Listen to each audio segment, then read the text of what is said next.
Welcome to the Extra Mile podcast for bar exam takers. There are no traffic jams along the Extra Mile when you're studying for your bar exam. And now, your host, Jackson Mummy. Well, hey everybody, welcome to episode 233 of the Extra Mile podcast for bar exam takers. This is your host, Jackson Mummy. So glad to have you with us. Here we are in January, now about 45 days until the February 2019 bar exam. Wow, time really flies, doesn't it?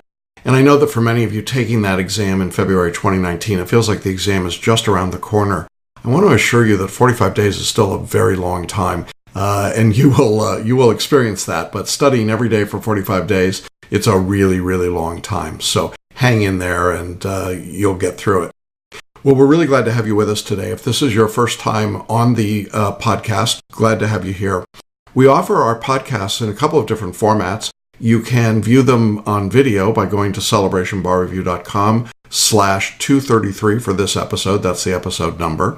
Or you can listen to them on Apple iTunes, iHeartRadio, Spotify, lots of places where podcasts are syndicated. And there are show notes in both forms of the podcast. So if you'd like to watch it, encourage you to do that. We also have past episodes of the podcast on our website. You'll see a button at the top of our page with that podcast archive, so you can go back and check that out. And we're beginning to put a lot of our podcast episodes in our blog now on our website, just to give you a little more depth and an opportunity to watch right from our webpage. So check that out if you're interested. Just go to the blog and you'll see some of our more recent episodes, and we'll be adding to that list as we go along. So we want to make sure that you get all this information and that we get everything to you that you need. And thanks so much to all of you who've been watching and listening, sharing your comments and thoughts, and sharing the podcast with your friends and colleagues. We really appreciate that. The growth of the podcast now in our fourth year continues to amaze me. So I'm very much appreciative of that. Well, in today's episode, we have a wonderful interview that I think you're going to really enjoy with an individual, New York attorney, who many years after passing the New York bar came to Florida, and she took the Florida bar exam unsuccessfully several times, using the big box bar reviews and then trying self-study.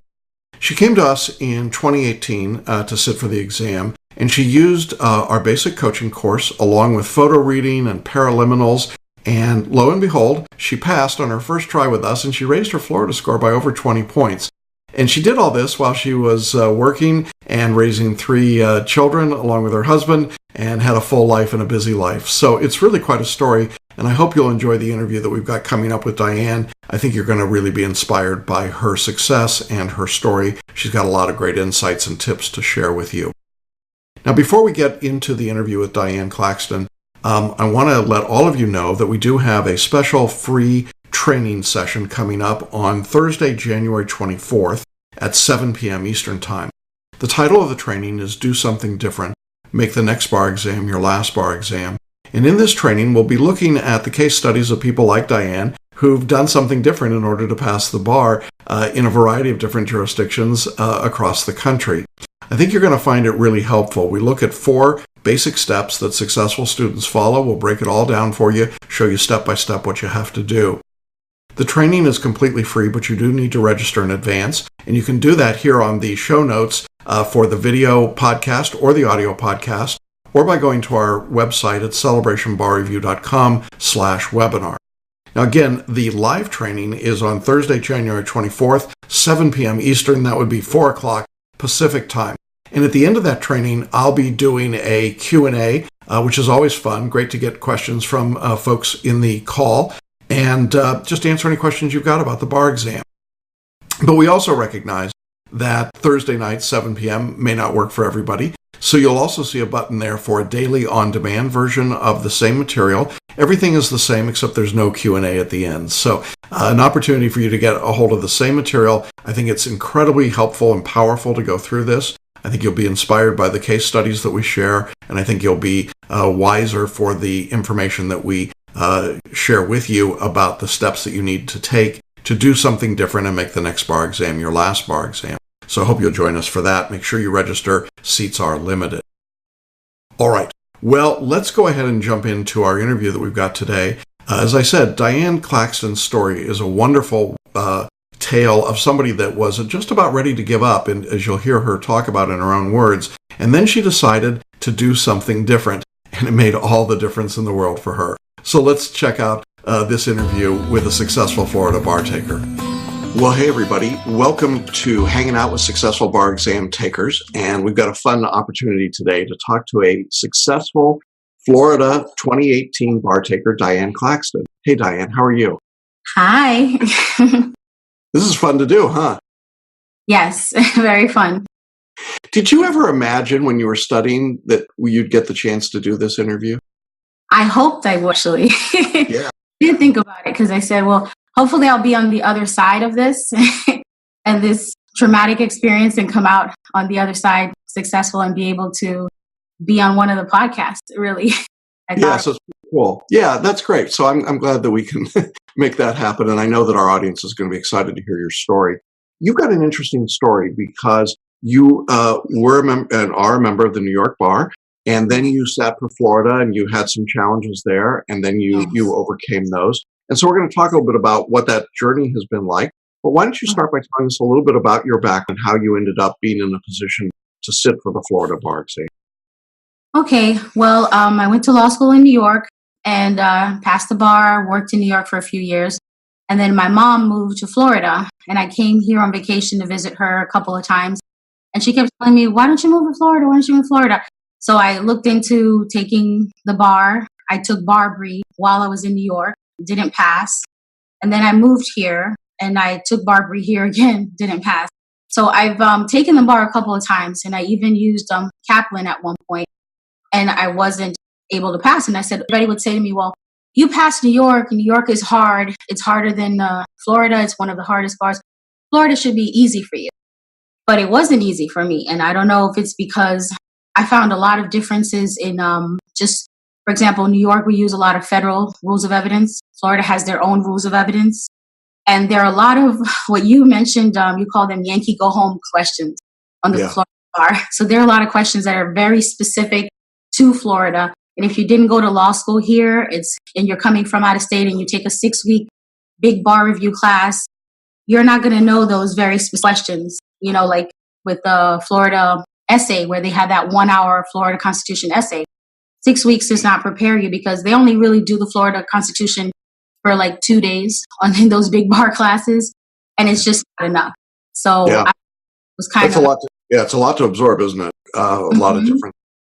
When you were taking the Florida bar previously, were you studying and working at the same time for some of those attempts?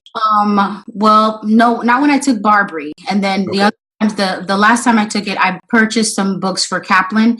And I was working and studying with the books at the same time because I didn't want to spend the $3,000 all over again for those big classes. And I had heard, PMBR Kaplan was the same thing. And I had taken PMBR in New York.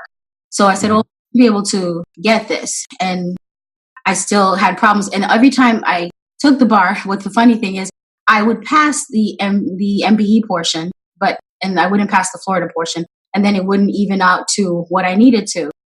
And when I would call Tallahassee, because in New York, if you fail the bar by less than 5 points, you can call Albany and ask and request to have it regraded. And they will regrade it, because especially the essay portion, they know that it's very, personal. Each bar reviewer may be different. So the professors that, basically review the questions are different. So some are really strict and some are more lenient. They might take a point here off. So when I called Tallahassee, they said, oh, no, we don't do that here. You have to pay and take it all over again. So I was like in shock because the last time I failed it by 1.5 points. So I said, kidding me? You can't just review the essay portion? They said, nope, I have to pay for it all again. So that was a shock to me. Welcome to Florida, right? Yeah. So that's a real challenge. Now, you came to us to sit for the February exam, and chose our basic coaching course, which is our least expensive course. I've spent a lot of money up to that point already in bar. What was it about the basic course that appealed to you? What did you like about it when you were looking? Well, when I started looking at comments on YouTube and other things of people that passed the bar, and even on Facebook using Celebration Bar Review, and They talked about the kind of visual attention that you get in a way, even though you don't do even with the basic course, you don't do the one-on-one with you, but it's still because you're doing it at home on your computer. You're not in a big, huge classroom with like 50, 60 other people. So you still get a little bit more. And since it's on video, if there's a portion that you don't understand, you can always rewind it and listen to that portion. Whereas you can't do that in those big classes. Even if they do have a video, you can't really say, hey, can you stop and repeat that portion for me? So I like that. And then, so that was one of the other thing. And then I started looking into, when I got into the course, I started looking into the photo because I did that as well. Yeah, let's talk a little bit about photo reading, because this is obviously one of the questions that comes up a lot with people. For those of you that don't know, photo reading is a whole mind reading system. It allows you to read faster and retain more information. How long did it take you to photo read a subject outline, let's say for a multi-state subject? Like I did it. I tried to follow the methods. I didn't feel like I was getting it until probably a good month into it. Like, because I think I started taking the course in November of 2017. Yeah. So it took me about a month to feel comfortable that I was photo reading, but I did it just believing that I was doing it, not knowing if it was actually going in. But I said, you just said, just do it. Don't think about it. Just do it. So I listened to the explanation of how to read like over and over again to make sure I was doing it correctly. But I didn't think I was getting it. But when I got on the actual test, things just came out. And I said, wow, I'm actually remembering and retaining this stuff. Yeah. So to read let's say 150-page outline, how long would it take you to do that as a photo reader? Oh, it's like 5 minutes. Yeah. So did you read the outlines a lot? Yes, that was the big difference, I have to say, because when I did PMBR in New York, which is Kaplan now, one of the things the professors stressed was don't worry about reading the outlines, because they said you need to just do the questions. Their argument was that if you did enough questions, basically the questions repeat themselves, even if it's not word for word, but it's the same concept.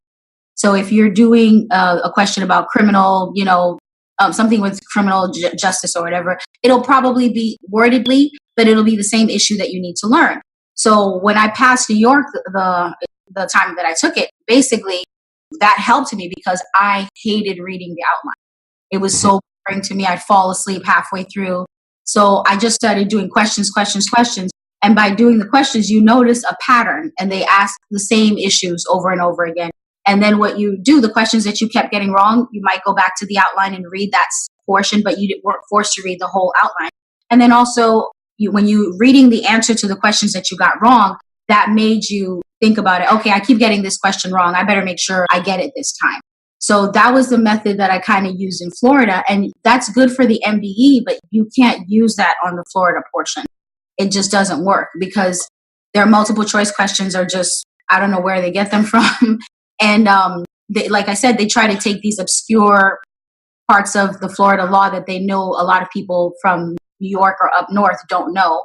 So you really have to read the outlines to get all those portions. So that's why I think, actually, I have to tell you this, this time when I passed, I actually did higher on the Florida section than I did on the MBE section. That was a complete shock to me because I always do better on the MBE, but I scored so high on the Florida section that it evened out. So that was great. And I was like, oh my God, that's when I knew, okay, this program really works. Yeah. Photo reading is weird. It's different. And it doesn't, because nothing's going into your conscious mind. It feels like, oh, I'm just flipping pages.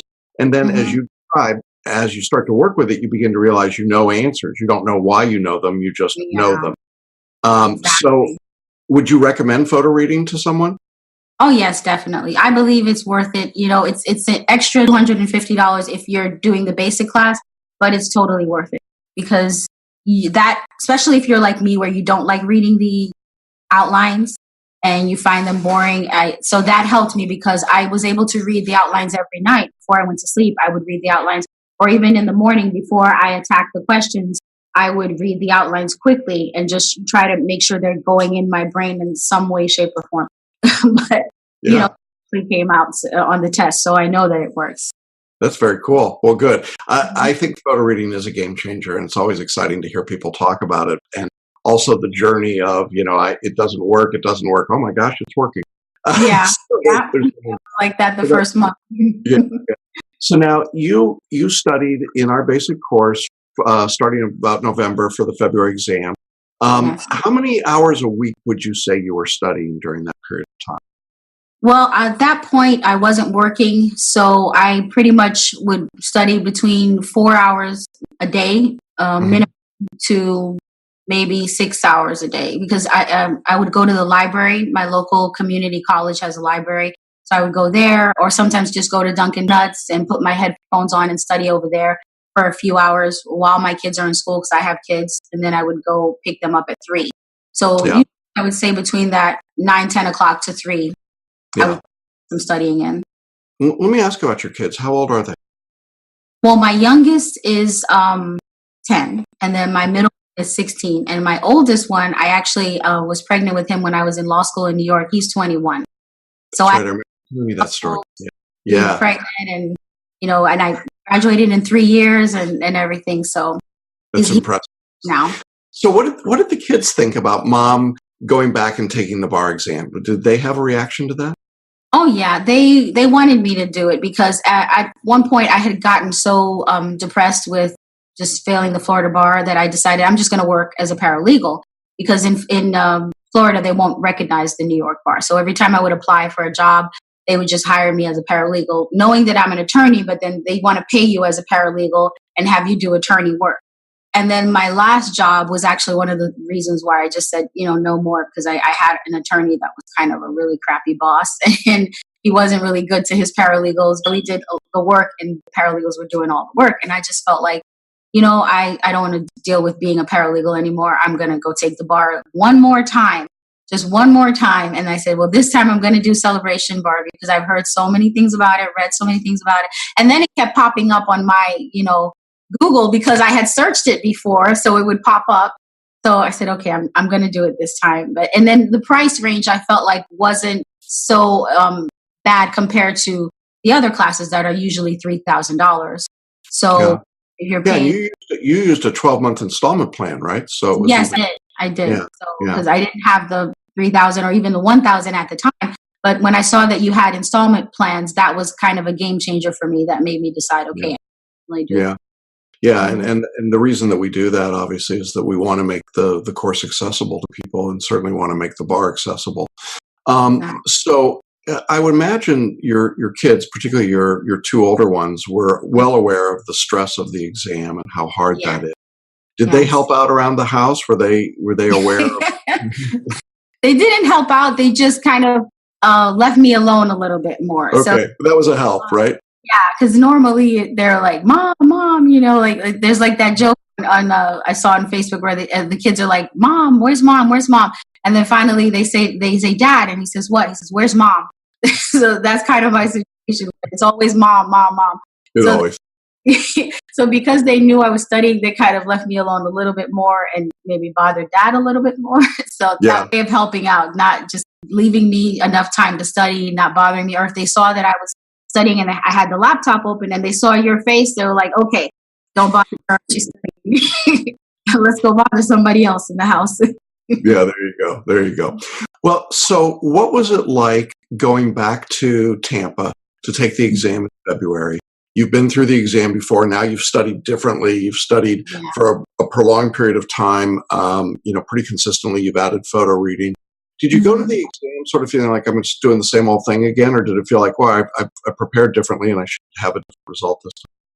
Well, I was much more calm this time. I noticed last time I was studying till the last minute. I had my, outlines, and I kind of went very calm, and I didn't dress down too much, because I remember you said something about dressing like an attorney and feeling an attorney walking in.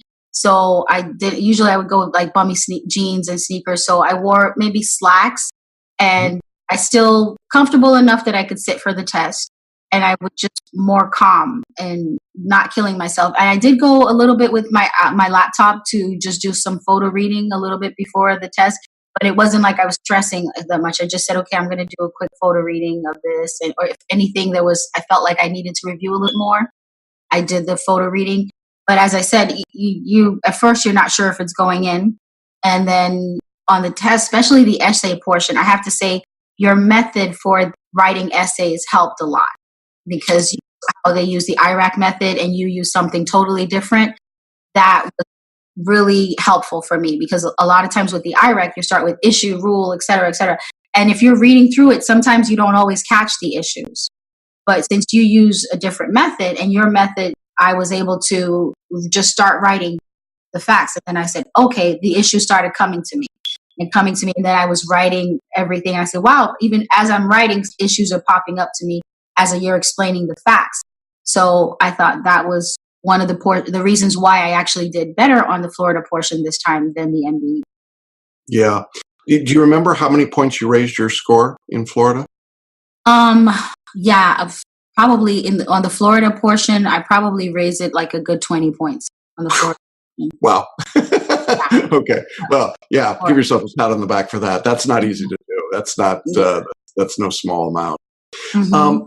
When you left the exam, that's always a hard time because you never really know. But how did you feel coming out of the test? Did it feel different than when you'd been at the test site before? Well, definitely because of the essay portion and also even the multiple choice for Florida, I didn't feel as lost because usually I would come out of the multiple choice like, I don't know what the hell I just read. I don't know what's going on because the questions are just crazy. But even for the Florida ones, I tried to use, I used a little bit of the Paraliminals. Mm-hmm. So I didn't use all of them, but I downloaded one was the intuition one and used one before the multiple choice. When I would do anything that had to do with multiple choice, I would listen to the intuition Paraliminal. And let me stop you right there because some people may not know what we're talking about. Paraliminals is another product that we offer that are audio recordings. You listen to different soundtracks in each ear, and they're designed to go along with photo reading to remove blocks in your brain. So you used one that was a title called Intuition. It's about a 20-minute recording. And it helps sort of get your conscious brain out of the way so that you can use your intuition to answer questions, which is what we suggest in the MBE. So now, having said that, go ahead. I'm sorry to interrupt. So I used the memory one and also the intuition one. And I would listen to those sometimes before studying. So if I'm at the library, I put them on in my ears, listen to the intuition one. Especially if I was doing multiple choice, I would do the intuition one. If I'm doing essay, maybe listen to the memory one. And then just sit quietly and after that dive in. So when I did the Florida multiple choice, I tried to use my intuition a lot because they're so kind of obscure. I wasn't sure, but sometimes I feel this is what my gut feeling is telling me. I'm going to go with that one. So I even scored better on the Florida multiple choice. And I think that the intuition one helped because I don't know if I got everything right, but I must have, because the results were better. But I felt like I was able at least to narrow it down. Sometimes I knew, like I say, okay, that this is exactly what it is. But other times, even when I didn't know, I was able to narrow it down to two between these two and then just kind of hopefully guess the right one. So I think that helped a lot. Yeah, I mean, it sounds like it really did. And Florida multiple choice, for those of you that don't know, it's just a mess. You can't reason your way or figure them out. So it really does require a more intuitive approach. So that's very cool. So you're in that period of time after the bar exam. There's about a 6-week period where you're waiting for results. What was that like for you, that waiting this time? It was stressful because you never know, but I was just trusting the process, hoping that, because I felt like I did better on the essay portion using your, methods for essay writing. So I felt like I probably did better, but you never know 100%. So I wasn't as stressed as I was normally. Still, there's kind of that anxiety the day results show. So when I saw, I said, oh my God, I passed. And then when I got my score and I said I did better on Florida than I did on MBE, that's unheard of for me. So what was that like with your family when you found the score? Were they around or did you do it? Did you just? Oh yeah. They were around. I was like jumping up in the air and I was actually crying. I cried. So it was very exciting because I cried and I just happy tears at the same time. So hugging my mom, hugging my kids and everything. So they were excited and happy for me too. Oh, that's great. That's a wonderful situation. Well, What recommendations or suggestions would you have for somebody who's in maybe a similar situation? They've tried some of the big box courses, it hasn't worked for them, and now they're trying to figure out what to do. What would you tell them? Well, I would definitely tell them to take Celebration Bar Review, and because if you look at the money that you're going to spend, first of all, it's going to be less than what you spend in the big box review. I tried just studying on my own the last time when I purchased the Kaplan books, and I bought the books for about $600, and then I still didn't pass. So, and I used that MPRE method of just doing questions. And like I said, it doesn't work for the Florida portion. So I said, you know what, let me just pay for the basic course. The other thing that is helpful is the payment plan. So that was a big deal for me because I didn't have money, and I said, I don't want to spend all this money. I've already spent money on all these classes. So I was able to just do the payment plan on a monthly basis and still get all the courses and all the materials I needed for the test. So I would say it's definitely worth it. And even at first, I didn't want to do the photo reading, but then I heard so many good things about it. And I said, you know what, I'm going to do the photo reading. So that extra $250 for that, it's actually worth it, I feel, because that helped me with the essay writing because I was able to memorize the Florida outlines, and I hate reading outlines. So it was able to just go through outlines as quickly as possible and somehow retain them. So I feel that that's worth it. Now, like Paraliminals, I didn't buy the whole set, but there are certain ones that I felt like were helpful, like the intuition one, the memory one. So those I felt like they were important. And also I did the one for sleep too, because I was having trouble sleeping from stress. So the sleep one I would listen to at night and fall asleep listening to that. So that's great. Yeah, that's terrific. Those are great suggestions, and I appreciate all of that. You are also active in our Facebook group, our private Facebook group, correct? Yes. Yeah. Oh, I found that so helpful because you're stressed out and you can talk to your family as much as you want, but they don't really understand. So whereas you're talking to all these other people from different backgrounds, different parts of the country, the world, but they're going through the same experience as you are. So you can kind of vent a little bit to them or just inspire. If you find something inspirational, you can put that on there and then other people can like it. And you hear somebody else's stress and you say, oh my God, I feel the same way. So it's kind of like a sense of community, even though you're not physically with those people, but you're able to have that sense of community, you know. Yeah. And I love the meetings with Kelly on Sunday as well. Yeah, the group coaching calls. I know you were active in those calls, and that's a chance to actually talk with and not just be in the Facebook group. And so that was a big deal. And I saw that. I mean, you're still in the Facebook group and still encouraging other people. And I know your post when you got admitted into the bar was one that just really inspired a lot of folks. So that had to be a great moment to feel like, oh man, here we go. Yeah, exactly. Yeah, and I think you're setting such a great example for your kids that the tests are there, they're in life, but you don't give up, you keep at them, and you persevere, and you find the way to get to the goal. And what a great life lesson, whether you're 10 years old or 21 years old, right? Yeah, pretty important to do that. I'm sure your family, your entire family, your husband, your kids, your mom are incredibly proud of you. They are. It's not easy to pass the bar, folks. In case you were wondering, this is not at all. You really have to be in that situation to understand it, as an attorney, because you feel like you've gone through all these years of studying, and it's like you explained it one time. You said it's like a door that basically with the medical profession, you go through all these years of study, and you can get into a hospital and finish your training. Here, you can't even get into a law firm to train with another attorney unless you pass the bar. It's like there's a wall or a door that is closed, and if you can't get through that door, they have no respect for you, no respect whatsoever. So it's hard because you've worked all these years, and then, like I said, I was working as a paralegal, and I didn't even want to tell people I was an attorney because I was embarrassed. But then I felt like so defeated after taking the bar with Barbary and paying $3,000 in the Kaplan books and not passing. And I said, well, what's wrong with me? Am I not intelligent? Because I said, I passed the New York bar, and everybody's like, oh, Florida should be easy. And it's not. It's not the same as New York. Not at all. Yeah, and that's a conversation I have a lot with folks is the sort of, well, I did it once before, and we call it barnesia. You forget how bad it So there you go. Well, Diane, I am so grateful that you would share your story with us and our audience today. And I am so delighted for you. I know that this is exciting. What are you going to do now that you've got your bar license? Do you have plans or?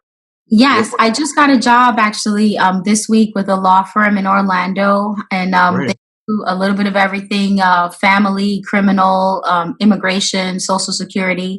So they're training me on all of that, and I'm working with different attorneys to be really exciting because they're all female, so it's a bunch of women. I've never worked in a law firm with all female attorneys, but they're very positive, very helpful, very willing to teach me. So that's great because in New York, I did a lot of antitrust litigation and securities and exchange, and they don't have that here. So when I look for a job in that field, it's really hard because that's just Manhattan. That's where a lot of white collar crime takes place. So that's really where the jobs and the money are if you want to go into that. But over here, it's hard to get into that. But the other fields, I'm interested in those, so I'm excited. Well, that's great. Well, good luck to you. I know you'll do great. Your story is inspiring, and I know that there are people watching today. They're going to go, "Wow, I want to do that. I want to be like her." And I also know that there are people that are thinking, I want to do that interview one day. So I'm glad exactly. It's fun. It's a goal. Put that in your mind and say, I'm going to be on the other end of this, and I'm going to be doing that interview. Yeah, that's great. Well, terrific. Well, thank you again. I appreciate it so much. I look forward to staying in touch with you and hearing about your success. And just look forward to great things. And maybe one of those 3 kids of yours will come around in a few years and say, yeah, probably the middle one. He likes political. Okay. He'll say, hey, I remember your picture, buddy. I'll be like, don't even waste your money on those other bar reviews. Go straight to Celebration. Well, thanks. Well, listen, thank you, Diane. It's been great talking to you again. And to our audience, thank you for being with us today. We'll be back again soon with another interview. Bye-bye, everybody. You. Okay, bye-bye. Well, that's a great story, isn't it? And Diane's got a lot of insights. I think it's terrific the way that she used photo reading and Paraliminals and really got into the flow of the course and the material that we offered, and then to get a 20-point plus increase on the Florida bar exam. That's really quite an accomplishment in a year when the bar has been really, really tough on a lot of people. So congratulations to her, and thank you all for checking out that interview. Now, just before we sign off, I want to remind everybody one more time that we do have free training coming up on Thursday, January 24th, 7 p.m. Eastern. It's titled Do Something Different, Make the Next Bar Exam Your Last Bar Exam. You can sign up at celebrationbarreview.com/webinar, or just check out the show notes here and you can register there. And we'll see you then live Thursday the 24th, and look forward to a great session with everybody. Well, that's it for this week. I'll look forward to seeing you all again next week. We've got more great information, interviews, tips, and suggestions. Lots of ways to help you make the next bar exam your last bar exam. And we'll see you along the extra mile and hopefully on the pass list in the very near future. Bye-bye for now. Thanks for listening to the Extra Mile podcast for bar exam takers at www.celebrationbarreview.com.